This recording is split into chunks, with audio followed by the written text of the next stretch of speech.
भारतीय न्यायालयाने नुकताच एक ऐतिहासिक क्षण अनुभवला. पहिल्यांदाच एका अंध वकिलाकडून न्यायालयात युक्तिवाद करण्यात आला आहे. ॲडव्होकेट अंचल भाटेजा असं यांचं नाव आहे. पूर्णपणे दृष्टी गमावलेल्या अंचल यांनी अपार संघर्षातून आपलं हे यश संपादन केलं आहे.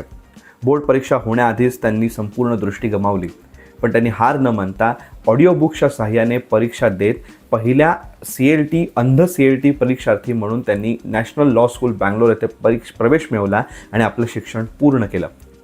16 मे 2025 रोजी उत्तराखंड सिव्हिल जज भरतीसाठी एक नोटिफिकेशन निघालं होतं. त्या एक नोटिफिकेशनला 100% अंध विद्यार्थ्यांनी जे आव्हान दिलं होतं त्या याचिकेवरच्या सुनावणी दरम्यान अंचल यांनी आपला युक्तिवाद केला आहे.